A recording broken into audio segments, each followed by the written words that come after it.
Good morning, everyone, and welcome to our February Community Cafe. As most of you may know, February is American Heart Month. So this month we decided to look at the heart of giving. Our first speaker is Dr. David Price. And as we discussed earlier, this man wears many hats. And thankfully, he was okay with me sharing that one of his hats is the medical director for the Heart of a Champion Day. With that, welcome Dr. Price to our Community Cafe.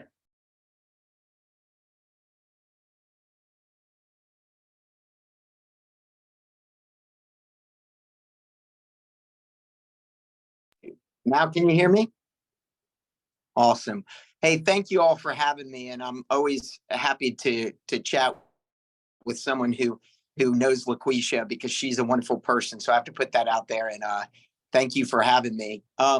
So Heart of a Champion Day is a service we provide to the communities around Charlotte. And largely what I mean by that service is it's free sports pre-participation physical is what folks tend to call it, so that these high school athletes can play sports safely. And originally, this will be our 15th year. So we've been doing it for quite some time. We got hit back like a lot of folks in COVID, where you couldn't, getting 1,500 people together in one place is probably not a good idea a couple of years ago. So, but now we're going to come back in full force, and includes basically all the counties surrounding Charlotte: Union, Lincoln, the Fort Mill, forgetting the county, Charlotte, Mecklenburg.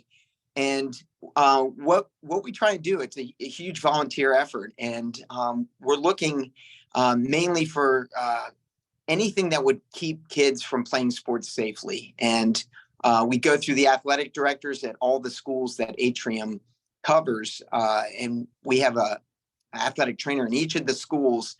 Most of them are the public high schools, and really try and drum up business for those athletes who may not have access to a primary care physician.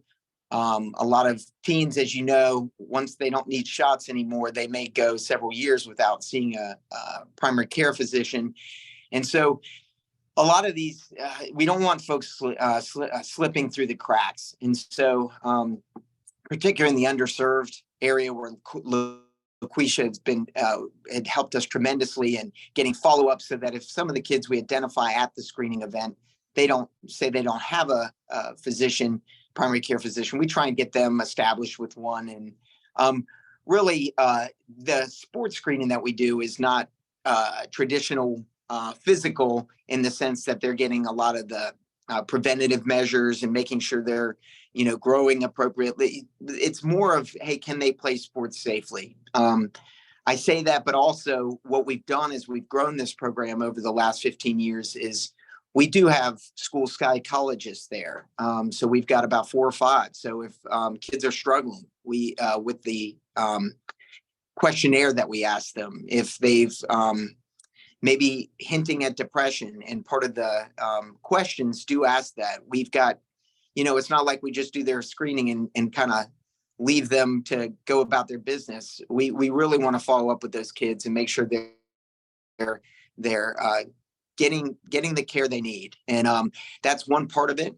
We do the general medical portion, which looks at their heart, their lungs, the orthopedic exam, making sure they can do things safely. Have they had concussions? Do they have asthma? Is it controlled? Things like that we look at that would maybe impair them to play sports if they weren't controlled. And then a big part of that is really connecting them with resources if they need it. We also have nutritionists on site.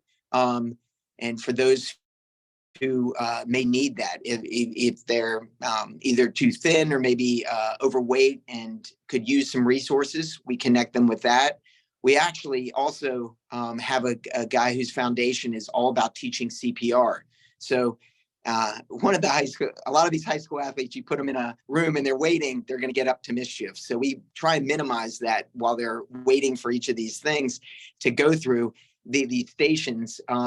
We have a guy, Omar Carter, who's wonderful, and he teaches these groups of CPR, comes with all the dummies included, and really gets minimizes downtime so they don't get mischief, but also more importantly, teaches them some things that may be useful for the rest of their life. And so this screening, we do it once a year.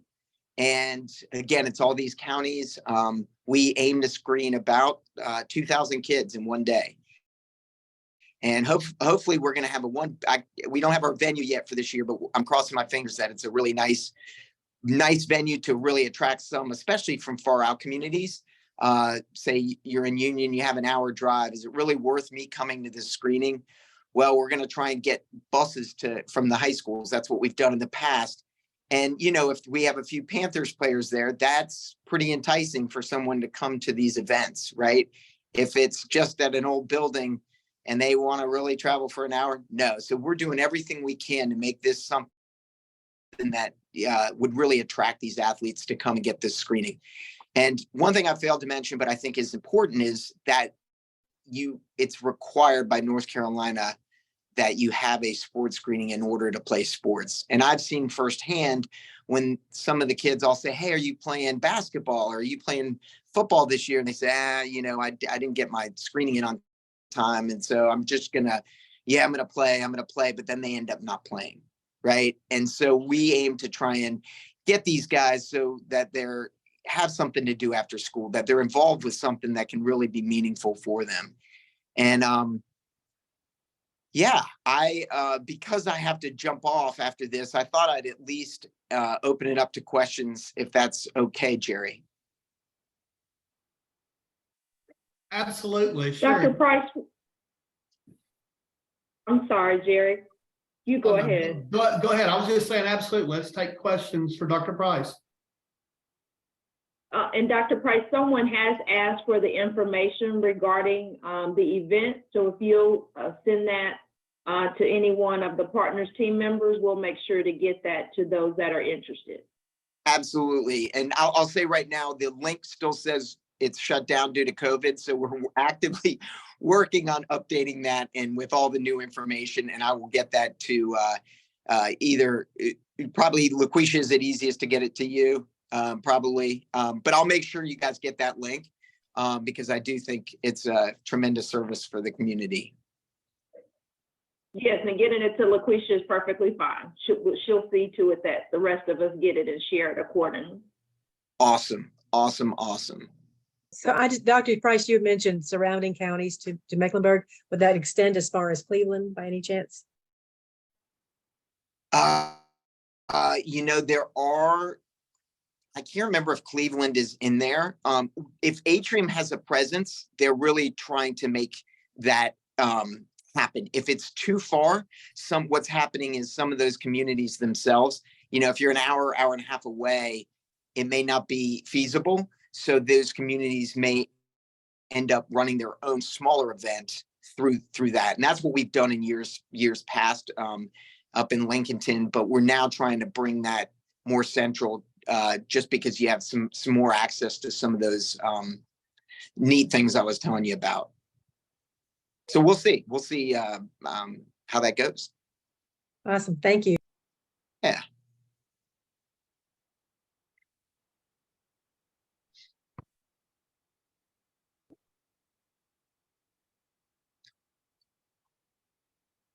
Well, if there's no more questions, I want to thank you again for my time and thank you for having me. Thank you so much. Thank you, Dr. Price. Yeah. Thank you, LaQuisha. Thank you, Dr. Price, for joining us today. We greatly appreciate it. Thank you, Jerry. Y'all take care. Thank you. Our next speaker today will be Jeremy Burleson. He is with the Cooperative Christian Ministries in Cabarrus County. That's it. All right, and welcome today, Mr. Burleson. Yeah, thank you, Jerry. Thank you, everyone. I'm gonna share a screen. I've got a few slides that I'll share us through here, and we'll go quick and easy and share with you guys. Thank you so much for the opportunity to be able to visit with you guys this morning. My name is Jeremy Burleson. I serve as Chief Relationship Officer with Cooperative Christian Ministry here in Cabarrus County. We are in our 42nd year of ministry of service to the county. Started way back in 1981 in the early 80s. Our purpose, we were founded by 7 local churches here in Concord and Kannapolis with an intent to provide a crisis service to those in need, whether it be housing or food insecure. And then we've really developed our programming over the years and have begun to, or really kind of found a niche with really 4 areas of what we call crisis assistance. And so I'm going to touch on that briefly. I'm going to slide to my next slide here. There's a lot of information on this particular slide as you guys are looking at it. I want to touch on just a couple of things. Our program, regardless of food, financial assistance, housing, or education support services, you'll notice those on the far left-hand side there under the word crisis. Our intent is to provide immediate help to our community members who are in need in those 4 areas of service. And so by doing that, I'm going to touch on each of those here in just a few minutes, but our intent through what we do, yes, is an immediate fix. Especially for some of the clients that we see, but our intent is to actually develop a relationship with these folks that we are helping, so that we can create, we can change not necessarily change their lives, but change their situation in life. So we look to provide a restoration kind of continuum of a restoration process as we're developing relationships with the folks that we serve. So our food program, our financial assistance program, our housing, and then last but certainly not least, our education support services team. I'm going to start actually with housing. And again, I'm as the last question was presented, I'm glad to provide any of these slides. Our website is a great resource to go to. I hit on it at the very end of my visit here this morning, but again, wanted to focus on that.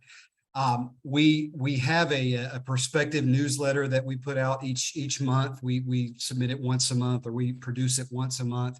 It typically hones in on one area of crisis. So one month we may focus on financial assistance, the next housing, the next food, whatever it may be. Our CEO Ed Hosek has been the leader of our ministry for 17 years now, following a stint with industry. Actually, he was with Cannon Mills locally here in Kannapolis for all of those years, and stepped away when the Pilotech shutdown happened, just before the Pilotech shutdown happened, which of course represented the largest mass layoff here in the state of North Carolina in its history. So thankfully our ministry was present during that time, as we have been through some of the larger crisis, I guess times that our state has gone through, not to mention the last 3 years with the pandemic as well. So we certainly are glad to have been present during those times. Just wanted you to see a quick snapshot of this.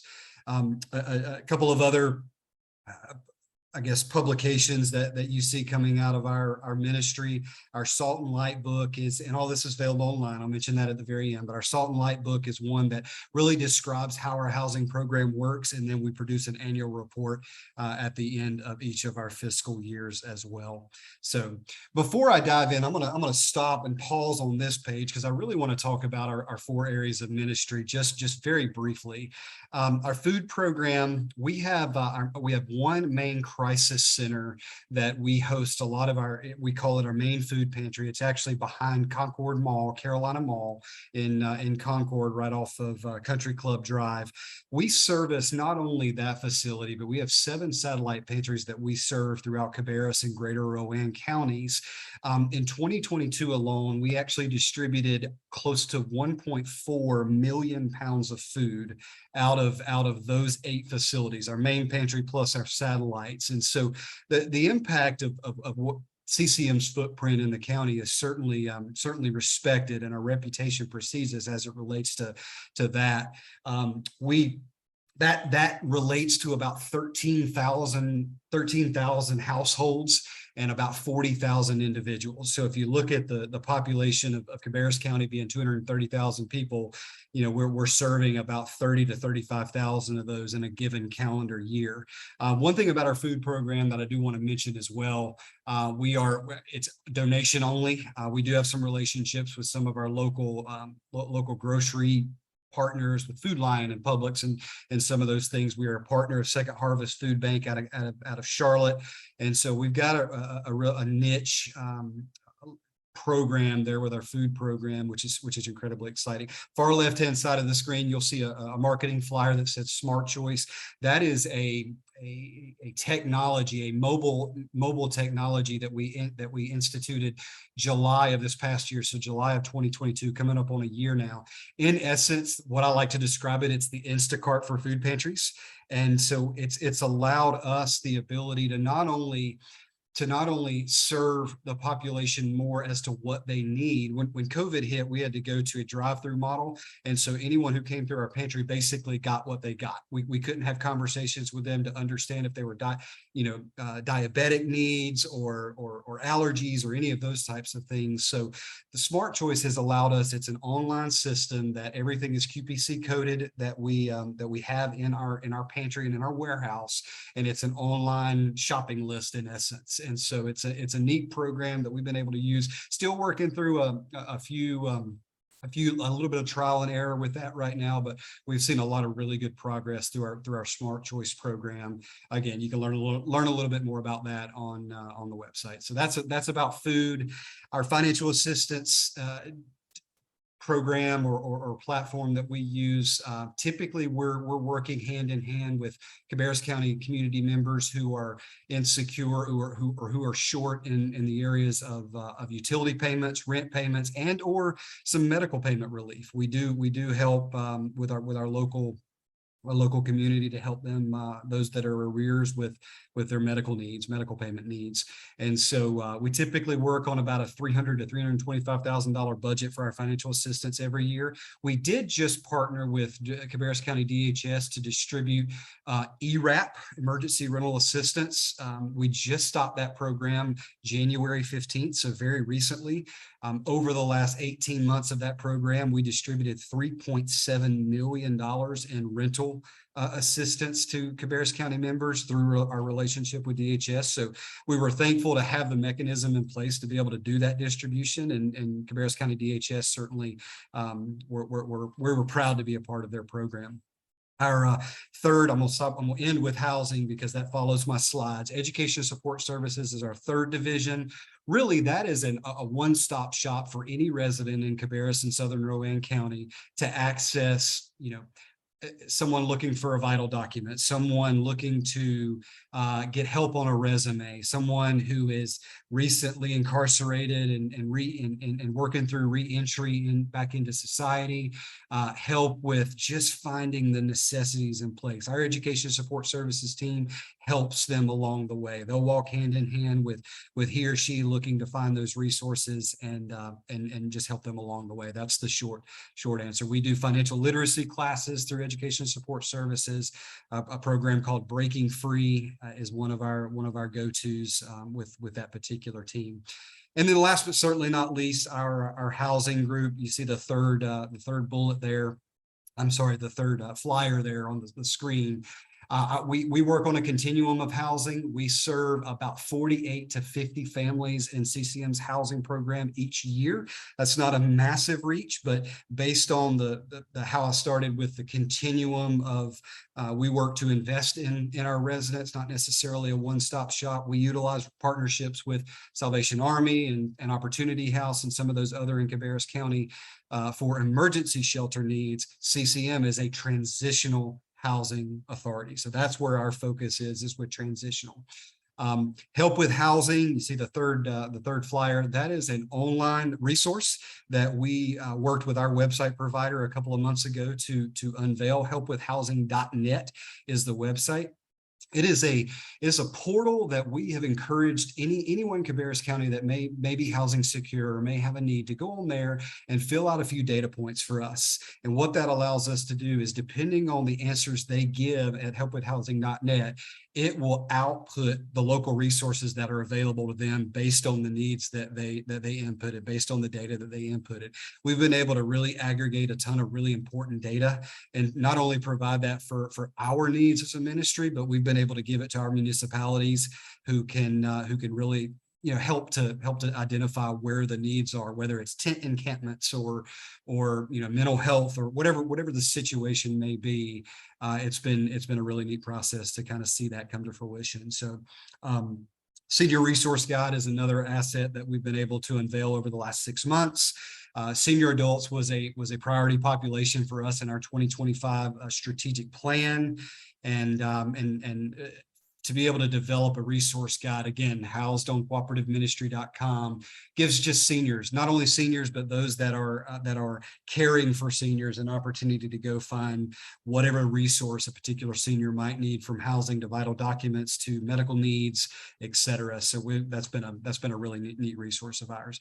I'll wrap up just with I talked about help with housing, but I'll wrap up with a new initiative. And Lachey and the team from Partners was so grateful to provide us a letter of support for this initiative. But I mentioned earlier that we serve about 48 to 50 families in Cabarrus County a year. We are embarking on an initiative to expand that 4 times by the year 2025. So we are looking to create 2 housing projects. The first one is Grace Place. It is to be housed in Kannapolis. It is a 16-unit carriage home complex that will actually be surrounded by a community building, the community building on the upper portion of that oval that you see there. We're excited about this. We've got some financials and some other things that we're working through right now as far as capital funding goes. But we own the property that we're looking to invest in Kannapolis. It's actually just outside of the loop in Kannapolis. We're hopeful that we can invite residents into this space within the next 10 months. And so that's a pretty aggressive timeline for us, but it'll just be another resource for Cabarrus County. This will be specific to senior adults and disabled veterans. So there is a niche population for this particular project. Next is our Rebuilders Campus. We are looking to expand how we currently serve in our housing group, which we tend to focus on families with children. That tends to be where our niche goes. Take away Grace Place for a second. That's a new population for us that we're hoping to serve. Rebuilders Campus is going to be right off of Cabarrus Avenue going into downtown Concord. And that's actually going to take those 48 to 50 families, and we're going to grow that to approximately 250 to 300 families a year.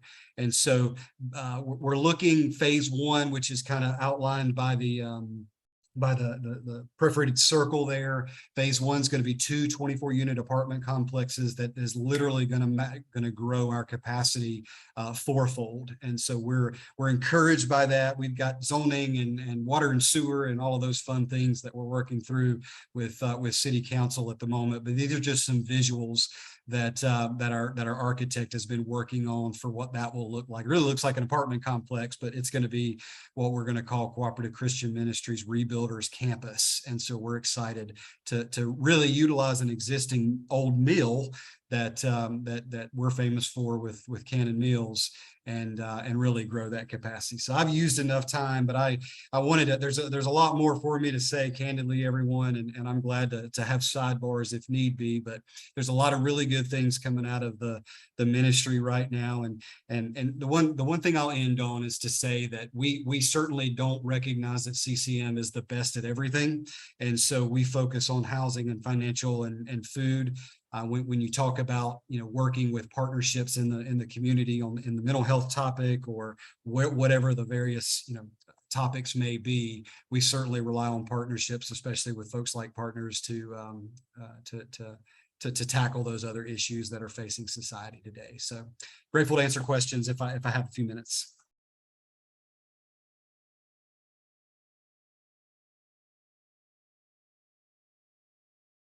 Jeremy, I had a question for you. I'll speak. What is probably the biggest challenge? And you mentioned the supports in the community for the people you serve that are homeless. What's probably the biggest challenge you see facing them in terms of their personal life, and what are you doing to address that? Because I see a few people on here that work with the homelessness population, and I'm just curious to see what you're doing and sharing that information. So right now it's really a twofold question. That's a good question. And for us, we are at full capacity. And unfortunately, a lot of the providers and a lot of those who can offer resources to those who are housing insecure, CCM is at full capacity right now, as I understand with a lot of those. So to me, it's about just having the space available. I know that the Salvation Army here in Cabarrus County, they just opened up the Tucker House, which we're encouraged by through help with the shoe show with Bob and Carolyn Tucker at Shoe Show. That is, I know that is close to opening the doors, and I'm excited about when that's going to be able to be open, because that'll allow for more capacity. For us, we have seen, Jerry, so much success in not just being a quick fix, right? And we know that that is necessary. We know that there is a need for someone to have that immediate, 1, 2, 3, a week's worth of shelter to be able to get back on their feet in some way or the other. But for us, we've seen so much success in being able to invest in those residents, to have conversations as to why they got where they are now, and to be able to put a plan in place and to be able to invest back into them so that we're developing a path out of the issue for them, not just a path that turns around and puts them right back to where we found them in the first place, or whether they're back into the tent camps and things like that. We also recognize that there are some who are in that position because of choice, and so we tend to certainly want to offer the services to them, but there has to be a willingness for those that we're working with to invest back into us, because we're investing into them. So I think my first answer, Jerry, there is capacity, is having that, and that was one thing we identified, which is why we're embarking into this bold new initiative to grow that capacity for us right now. But we also know that we're small Cabarrus County, but we want to be able to right now, CCM actually, through our housing program, we affect about 10% of the overall need in the county, and these bold new initiatives will help us grow that to about 45 to 50% of the need. So, but we want to do it tomorrow. Unfortunately, we can't do that. It's a process, but we're gonna keep fighting every single day to make a difference in those who are insecure in these areas. So. I just wanted to say thank you so much. I mean, you guys are doing amazing work, innovative stuff, and just appreciate you sharing what you all are doing. Thank you for your time. Thank you, Ellen. Thank you very much. Mm-hmm. I'm glad to drop a Lachey or whomever, if they want to drop my email into the chat, or I can do it either one. And I'm glad. Thank you, Jerry, for the website there. I'll drop my email address in there, and if there are any questions. But cooperativeministry.com is our go-to asset for everything. And if there's questions, one question that I do get, and if you guys do come across this, and then I'll hush.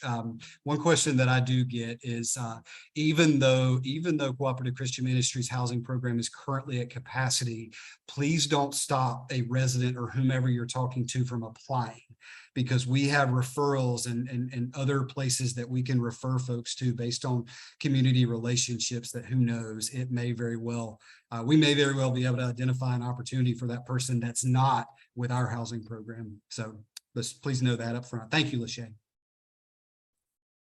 Thank you, Jerry, and everyone, for the opportunity.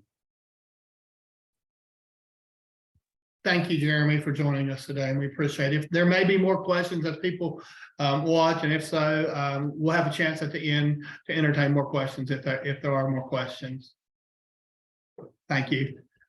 Our next and final speaker today is Monica Fuller Johnson with The Real You LLC, and I will put her information in the chat box as well in a little bit.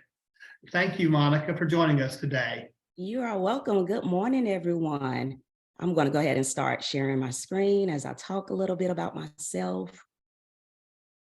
Let's see.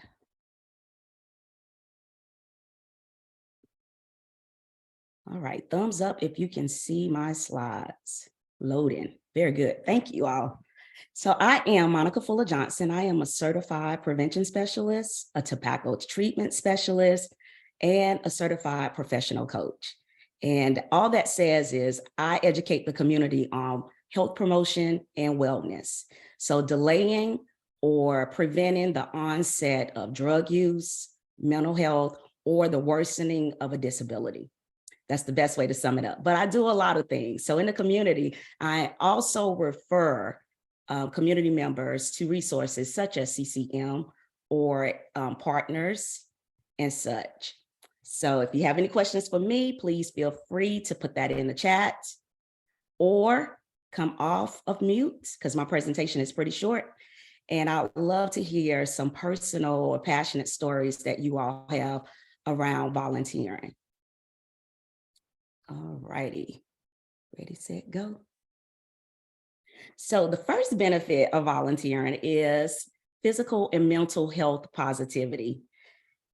Volunteering can provide a healthy boost to your self-confidence, your self-esteem, and life satisfaction.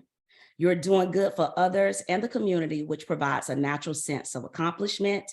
And the better you feel about yourself, the more likely you are to have a positive view of your life and future goals.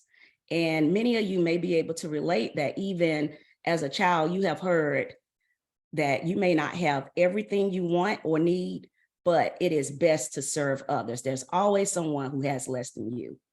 So that fills me with passion to go out in the community and serve, because although I may not be able to offer money or housing resources, I am an educator. I use the skills that I have. I'm passionate about listening to people's stories, helping them feel heard and understood. So think about that, how that feeds into yourself when you're giving your own compassion to others. Benefit number 2, you have the opportunity to learn new skills and experience different cultures and environments. Skills can include teamwork, communication, problem solving, project planning, task management, and organization. Whether you're considering a new career or simply interested in upgrading your skills, volunteering can include useful training.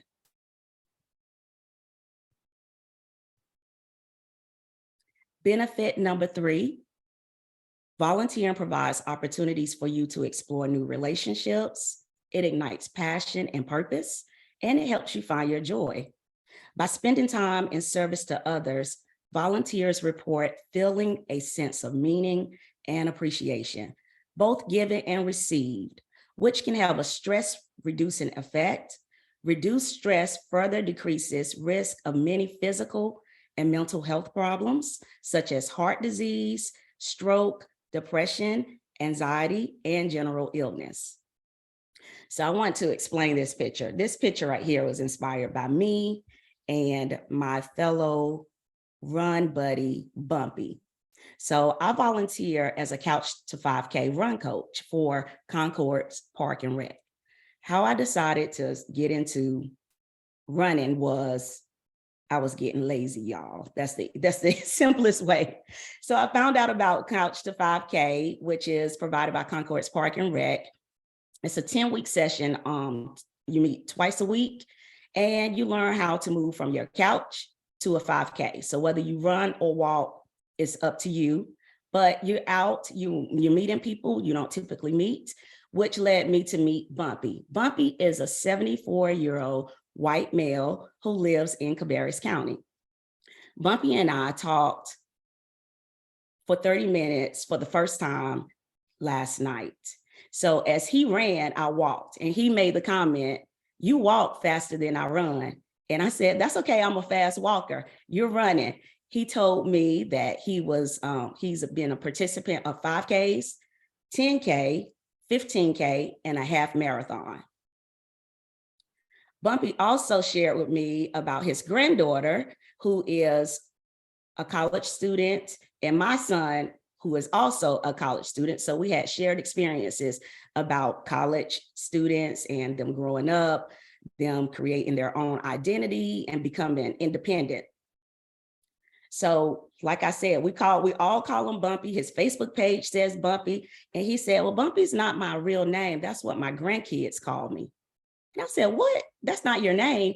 And he said, I used to attend because he said, I lost my wife. She died. And I used to attend all my granddaughters' ball games, cheerleading, and other community events. And I had to have a Facebook page so that I could keep up with all the parental information. His granddaughter created the Facebook page under what she calls him as Bumpy. And I thought that was just an amazing story that I'm calling him a name that his grandchildren calls him. And I said, well, how did they start calling you Bumpy? He said, well, my wife told my granddaughter, and she was about 2 or 3 years old, and she said, call him Grumpy. And it came out Bumpy. So I said, Bumpy, I got to tell this story tomorrow when I present to the community. So it's those type of interactions that make you feel good about, one, what you're doing, and meeting other people. I wouldn't have necessarily been in a circle with Bumpy because of our age difference, our demographics, and where we are in our lifespan. So that's my story. And I'm interested in hearing any other passionate stories about volunteering that you all have.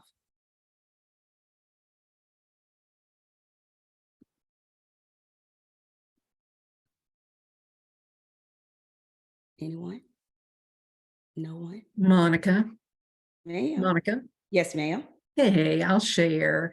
So recently for Valentine's Day, I did volunteer work where I did Valentine's singing telegrams to members of the community, people who had recently lost loved ones, people who were just going through a hard time. So I met lots of different people, different ages, and it was just one of the most wonderful experiences for me. And just God worked through that opportunity to be a blessing to those who receive the telegram. So it's I guess, a unique way to volunteer, but very rewarding.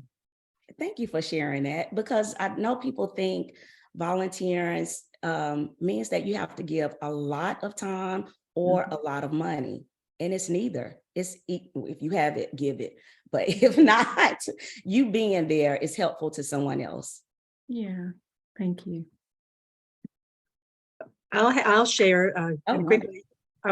My whole career in human services came about because I volunteered. I originally started out in business and my family's business, but I was working with the domestic violence agency here in Cleveland County.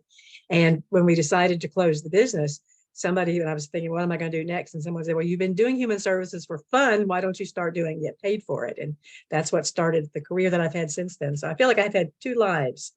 wonderful. So now you get paid. And I'll share as well, Monica. Thank you for making the point that it's not about always financially giving, and you don't always have to give a lot of your time. I have an example of that where I was collecting coats for the Partnership for Children this past holiday season. And I don't personally have children, and so I didn't have any children's coats to donate. However, I live in a really large community and was able to ask my community members on my Facebook page, does anyone have any children's coats to donate to the Partnership for Children? And so many people volunteered. So I went around and was able to, pick up coats from people's porches, some that were gently used, some that were brand new and still had the tags on them. So that's clearly an example of, I personally did not have to contribute, but I was able to still volunteer through providing coats from other members of my community. So thank you for the opportunity to share different ways of giving. That is wonderful. Because Lachey, when you were telling your story, the thing is, when people hear volunteer, they hear responsibility. They don't want to be responsible for collecting the coats. They don't want to be responsible for taking it but when we share the load, it's like, oh, sure, I'll leave it on the porch. I have plenty to give. I just don't have time to give to that right then. So that's awesome. That's how we work together.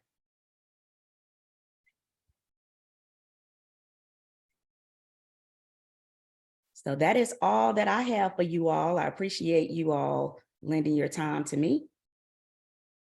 Thank you so much, Monica. I did want to, I was looking around the room and I see a lot of people that work in the volunteer field. They're either professionals doing it or they do it as volunteers. And I just saw one of them laugh at me in there, but I did want to open it up to anyone, including you, Monica and Jeremy, to share, how do you get involved? If you're not sure of where to go, how do you get involved? Either for your organization or for others. And like I said, I noted there's several organizations on here that probably offer volunteer opportunities. So give you an opportunity to share what you've got going on as it relates to being a volunteer in the community. Yeah. So for me, I used to work in the community quite a bit. I was with the former MCO, Cardinal Innovations Healthcare. So I was very familiar with things, resources and happenings in the community. But I soon found out that those are where my passions are, being out in the community with others. So I know there's a ton of free events to attend. So that helped me feel more like a professional. Instead of being in home, I was out networking, expanding on what I wanted to do for my own business and building those relationships. It just continued. And like I said, that comes from the newsletters that you all send out, Eventbrite, meeting people in the grocery store. My children beg me, please don't talk to this person in the line. I used to be in a meeting with this person, and then they tell me that new happenings are going on in the community. And so I show up. I will show up to your children's birthday party if you invite me. But that's because I enjoy the social aspect. And I know that there's always an opportunity to gain something from the next person. So if you want to get involved, feel free to check out my website or email me. Lachey put my email address in there, and I think that is my Google page.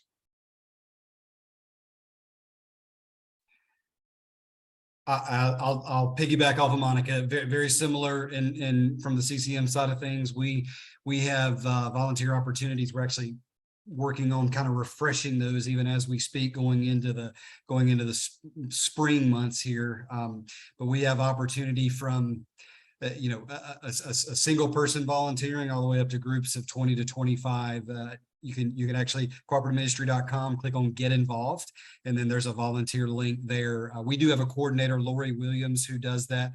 That's her day-to-day job. And so you can email me and I'll connect you with Lori, or you can connect directly with Lori via the website. When spring's coming up here, we love that because it's a good time to get outside. CCM has close to 30 properties that we either own or lease with our various housing things. So there's a lot of shrubbery to be cut and grass to be mowed as the springtime's coming up. So those are good opportunities, not to mention the food pantry on a day by day and week by week basis, as well as the housing group. So there's plenty of opportunity. We'd love to be able to interact with those interested. Thank you. Thank you both. Anyone else have ideas about being involved in community volunteering? Either something you're volunteering at or something you're connected to. This is an opportunity to share.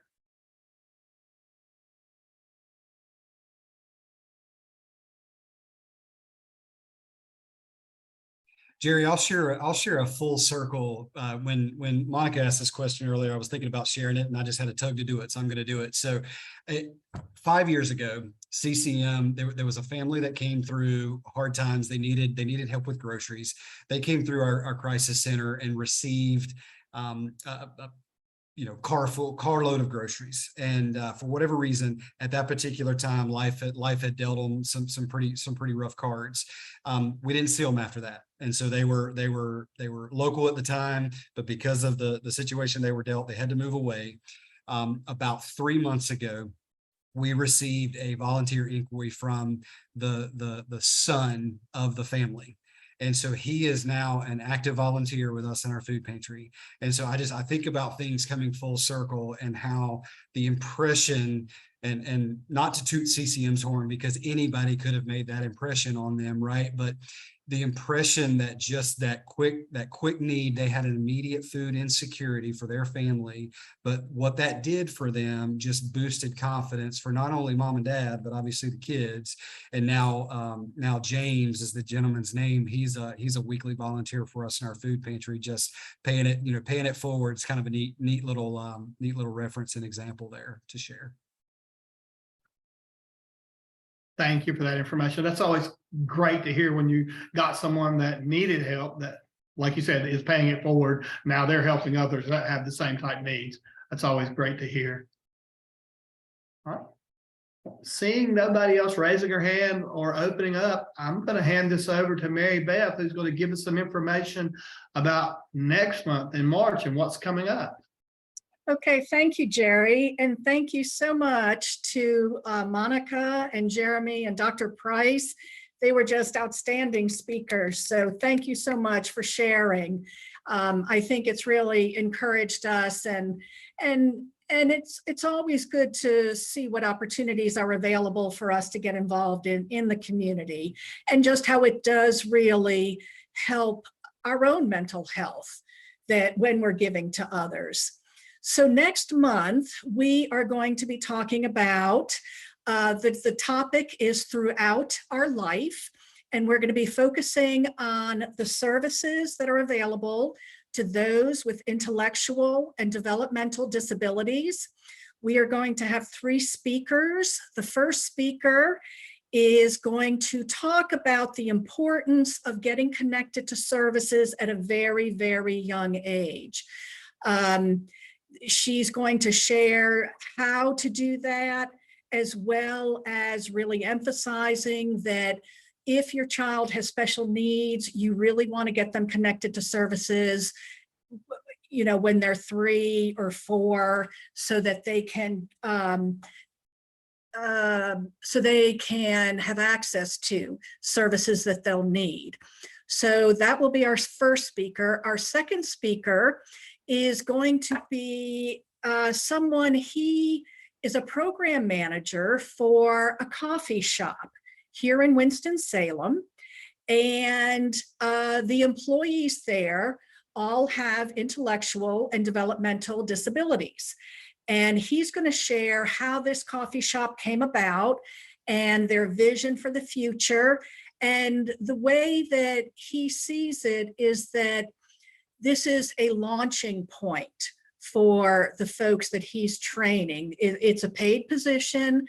I've had coffee there. The coffee's delicious. They have pastries, and it's a really warm and inviting place, really bright and sunny.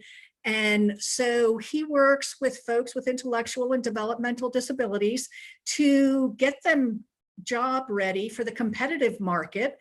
And he's going to share a little bit about that.